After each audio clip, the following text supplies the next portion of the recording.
دوسری ایک بات اچھی طرح یہ بھی آپ کے ذہن میں رہنی چاہیے کہ یہ مسئلہ 1919 میں امارت شریعہ کے قیام کی کوشش کی مولانا ابوالمحاسن محمد سجاد نے. مورخین جانتے ہیں، آپ نے پڑھا ہوگا، 2 سال لگا، ہندوستان کا مزاج استوار نہیں ہو سکا، لوگوں نے مخالفت کی، نہیں ہونا چاہیے، لیکن 2 سال بعد انہوں نے جانا کہ ہمیں قائم کرنا ہے، بہار ہی میں اتفاق ہے، بہار ہی میں قائم کر دیں، اس لیے انہوں نے قائم کر دیا.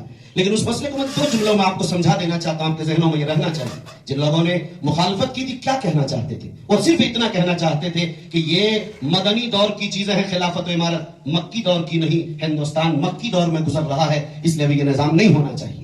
اور یہ لوگ کیا کہتے تھے جنہوں نے امارت قائم کیا اور سمجھا کہ استطاعت ہو یا نہ ہو امارت ضروری ہمارے لیے؟ ایک حدیثیں ہیں، ایک آیات ہے، بے شمار آیات و روایت. واعتصموا بحبل اللہ جميعا ولا تفرقوا واذكروا نعمت اللہ علیکم اذ کنتم اعداء فالف بین قلوبکم فاصبحتم بنعمتہ اخوانا.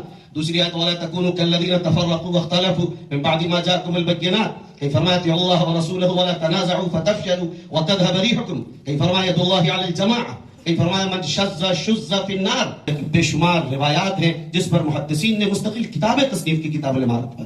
لیکن میرے بھائی یہ چیز میں آپ کو بتا دینا چاہتا ہوں کہ چاہے دور مکی ہو چاہے دور مدنی ہو، امارت ضروری ہے. اس لیے کہ آپ نے یہ نہیں فرمایا کہ 2 آدمی بھی اگر سفر کرے، 3 آدمی بھی تو بغیر امیر کے سفر نہ کرے.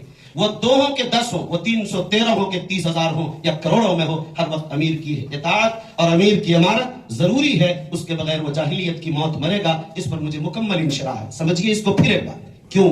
اس بنیاد پر کہ دور مکی کے میں اگر آپ نے امارت کے دور کا آغاز نہیں کیا تو مدنی دور کا کیا سورج طلوع ہو جائے گا؟ اگر مکی دور کا آغاز آپ نے نہیں کیا امارت سے اطاعت سے تو مدنی دور کا جلوہ نظر نہیں آئے گا.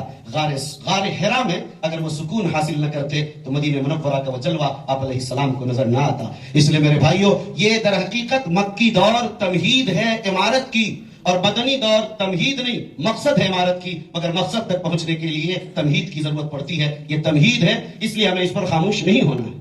اس لیے میرے بھائیوں ہمیں یہ بات اچھی طرح ذہن میں رکھنی چاہیے کہ اس دور میں بھی امارت ضروری ہے اور اس کی اطاعت ہم سب پر ضروری ہے.